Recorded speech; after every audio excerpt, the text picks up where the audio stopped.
السلام عليكم ورحمة الله وبركاته. الحمد لله رب العالمين والعاقبة للمتقين والصلاة والسلام على أشرف الأنبياء والمرسلين نبينا محمد وعلى آله وصحبه أجمعين ومن تبعهم بإحسان إلى يوم الدين، أما بعد. عن أبي هريرة رضي الله عنه قال قال رسول الله صلى الله عليه وسلم: إن أثقل صلاة على المنافقين صلاة العشاء وصلاة الفجر ولو يعلمون ما فيهما لأتوهما ولو حبوا ولقد هممت أن آمر بالصلاة فتقام ثم آمر رجلا فيصلي بالناس ثم انطلق معي برجال معهم حزام من حطب إلى قوم لا يشهدون الصلاة فأحرق عليهم بيوتهم بالنار، متفق علیہ۔ اللہ کے رسول صلی اللہ علیہ وسلم نے فرمایا، منافقین پر سب سے مشکل، ثقیل اور بوجھل نمازیں عشاء اور فجر کی نمازیں ہیں۔ اگر ان کو علم ہو جائے کہ ان دونوں میں حاضر ہونے کا کتنا عظیم اجر ثواب ہے، کتنا اجر ہے، تو یہ لازماً ان کے لیے یعنی فجر اور عشاء کی نماز ادا کرنے کے لیے آتے، خواہ ان کو گھٹنوں کے بل گھسیٹ کر آنا پڑے۔ میں نے ارادہ کیا کہ لوگوں کو نماز پڑھنے کا حکم دوں، پھر ایک آدمی کو حکم دوں کہ وہ لوگوں کو نماز پڑھائے، پھر میں کچھ لوگوں کو ساتھ لوں، وہ لوگ لکڑیوں کو جمع کرے، پھر ان لوگوں کو لے کر ایسے لوگوں کی طرف جاؤں جو نماز میں حاضر نہیں ہوتے ہیں اور ان کے گھروں کو ان کے سمیت آگ لگا دوں۔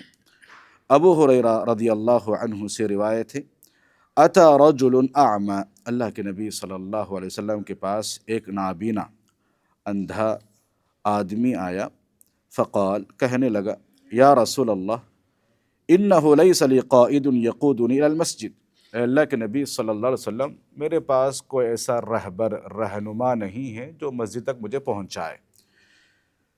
فسأل رسول اللہ صلی اللہ علیہ وسلم ان یرخص له فیصلی فی بیتی، اللہ کے نبی صلی اللہ علیہ وسلم نے وہ نابینا اندھا ہونے کی وجہ سے اسے مسجد کو آنے کی بجائے گھر میں نماز پڑھنے کی اجازت دے دی۔ فلما ولا دعاہ فقال، جب وہ آدمی لوٹ کر جانے لگا تو اللہ کے نبی صلی اللہ علیہ وسلم نے اس کو بلایا، هل تسمع النداء بالصلاة، کیا آپ اذان کی آواز کو سنتے ہو؟ جب نماز کا وقت ہوتا ہے تو اذان کے کلمات آپ کے کان میں پڑتے ہیں؟ قال نعم، ہاں میں اذان کی آواز کو سنتا ہوں۔ قال فاجب، تو اللہ کے نبی صلی اللہ علیہ وسلم نے کہا تو ضروری ہے کہ تم مسجد کو آ کے نماز ادا کرو۔ عبداللہ بن مسعود رضی اللہ عنہ سے روایت ہے، کہا کہ جس کو قیامت کے دن مسلمان ہو کر اللہ تعالیٰ سے ملاقات کرنے کی خوشی ہو، ضروری ہے کہ وہ ان نمازوں کی حفاظت کرے، جہاں اذان ہوتی ہو وہیں ادا کرے۔ اسی لیے اللہ تعالیٰ نے تمہارے نبی صلی اللہ علیہ وسلم کے لیے ہدایت کے طریقے مقرر کر دیے ہیں، ان طریقوں میں نماز بھی انہی میں سے ہے۔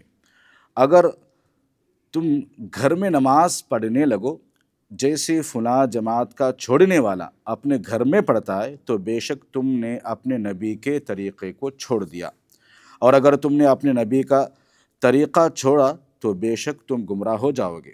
اور جو بھی آدمی وضو کرتا ہے، اچھے طریقے سے وضو کرتا ہے، پھر ان مسجدوں میں سے کسی مسجد کی طرف جاتا ہے تو اللہ تعالیٰ اس کے لیے ایک قدم کے عوض میں ایک نیکی لکھتا ہے اور ایک درجہ بلند کرتا ہے اور اس کی ایک برائی مٹاتا ہے۔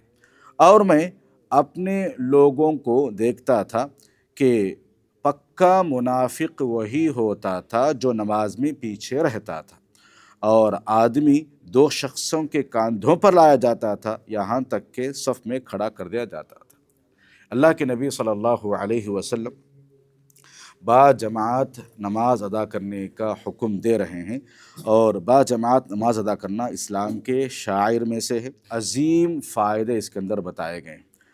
دیکھیے، با جماعت نماز کے وجوب پر اور اسے مسجدوں میں پڑھنے کے تعلق سے اللہ کے نبی صلی اللہ علیہ وسلم کے بے شمار احادیث ہمارے پاس موجود ہیں کہ مردوں کو باقاعدہ طور پر نماز جو ہے جماعت کے ساتھ مساجد میں ہی ادا کرنا ہے، مساجد میں ہی ادا کرنا ہے۔ اللہ کے نبی صلی اللہ علیہ وسلم کو بہت سارے ہدایت کے طریقے دے کر بھیجے گئے، اس میں سے ایک طریقہ نماز بھی ہے۔ اگر کوئی انسان نماز گھر کے اندر ادا کرتا ہے تو کیا ہے، نماز تو ہو جائے گی لیکن وہ اللہ کے نبی صلی اللہ علیہ وسلم کے طریقے کو چھوڑ رہا ہے۔ اللہ کے نبی صلی اللہ علیہ وسلم نماز جماعت جو ہے کہاں ادا کرتے تھے؟ مسجد میں ادا کرتے تھے، مسجد میں پڑھا کرتے تھے۔ یہ اللہ کے نبی کا طریقہ ہے۔ اگر ہم اللہ کے نبی صلی اللہ علیہ وسلم کے طریقے کو چھوڑ کر نماز پڑھتے تو ہم گمراہ ہو جائیں گے، کبھی نہ کبھی گمراہ ہو جائیں گے۔ اور اللہ کے نبی صلی اللہ علیہ وسلم کی حدیث یہ بھی ہے کہ اتنی سختی کے کلمات ادا کیے ہیں کہ میں ایک آدمی کو نماز پڑھانے کا حکم دوں اور چند لوگوں کو لوں، وہ لوگ لکڑی جمع کرے اور میں ان لوگوں کے گھر پہ جاؤں جو نماز ادا نہیں کرتے، ان کو ان کے گھر کے سمیت آگ لگا دوں۔ کتنی سخت کلمات ہیں۔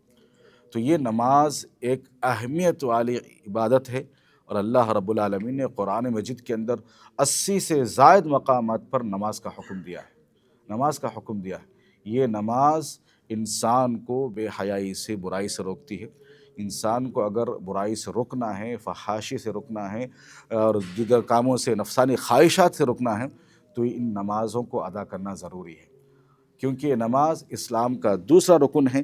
اگر انسان اس نماز کو چھوڑ دیتا ہے تو انسان کیا ہے، اسلام سے باہر ہو جاتا ہے۔ آپ ایک چیز غور کیجئے، اللہ کے نبی صلی اللہ علیہ وسلم کے پاس ایک نابینا آتے ہیں، آ کر کہتے ہیں کہ مجھے مسجد تک پہنچانے کے لیے کوئی آدمی نہیں ہے، میں مسجد تک نہیں پہنچ سکتا۔ اللہ کے نبی نے اس کو اجازت دی گھر میں پڑھنے کی۔ بعد میں اللہ کے نبی نے کیا کہا کہ تم اذان سنتے ہو، اذان سنتے ہو، نماز جو وقت ہوتا ہے تو اذان کے کلمات تمہارے کانوں میں پڑھتے ہیں؟ تو کہا تو آپ کو ضروری ہے کہ آپ نماز کو، ایک نابینا کو اجازت نہیں ہے کہ جماعت چھوڑ کر نماز پڑھ سکتے، جماعت چھوڑ کر نماز نہیں پڑھ سکتے، کہ اندھے کو اجازت نہیں ہے۔ ہم صحیح سالم ہیں، سلامت ہے، پیر ہے، ہاتھ ہے، بس بستر سے اٹھ کر وضو بنا کر مسجد کو چل کر آنا ہی، اس میں کیا نقصان ہے؟ فائدہ ہی فائدہ ہے، فائدہ ہی فائدہ ہے۔ تو اللہ رب العالمین کا ہم پر بہت بڑا احسان ہے، کرم ہے، رحم ہے کہ اللہ رب العالمین نے ہم پر رحم کیا کہ ہم گرم بستر کو چھوڑ کر ٹھنڈے وقت میں گرم پانی میسر ہو، ٹھنڈا پانی میسر ہو، جس سے بھی وضو بنا کر مسجد کو آ کر جماعت ادا کرنے کے لیے جو کوشش کرتے ہیں جماعت کے ساتھ، ایک بہت بڑی نعمت ہے۔ اللہ رب العالمین ایسی نیک توفیق کی دعا کرتے رہنا چاہیے، کیونکہ اللہ رب العالمین جسے ہدایت دے گا، پھر اللہ تعالیٰ کے علاوہ اگر کوئی بھی چاہے تو کوئی گمراہ نہیں کر سکتا۔ تو ہدایت بہت بڑی چیز ہے، چاہے کسی بھی قسم کی ہدایت ہو۔ نماز اگر ہمارے اندر ہے تو یہ بہت بڑی نعمت ہے، نمازوں کو ضائع نہیں کرنا چاہیے۔ وہی لوگ ضائع کرتے ہیں جو آخرت کا ڈر ان کے دل میں نہیں ہے، اور جو اللہ رب العالمین کے سامنے کھڑے ہو کر جواب دہی کا جسے احساس نہیں ہے، وہی نمازوں کو ضائع کرتے ہیں۔ تو نماز کی کتنی بڑی اہمیت ہے، با جماعت ادا کرنے کی کتنی بڑی اہمیت ہے، آج کے احادیث میں ہم نے سنے ہیں۔ اللہ رب العالمین سے دعا ہے کہ رب العالمین مجھے اور آپ کو کہیں سنی باتوں پر عمل پیرا ہونے کی توفیق عطا فرمائے، اور با جماعت نماز ادا کرنے کی ہمیں توفیق عطا فرمائے۔ آمین۔ السلام علیکم ورحمۃ اللہ وبرکاتہ۔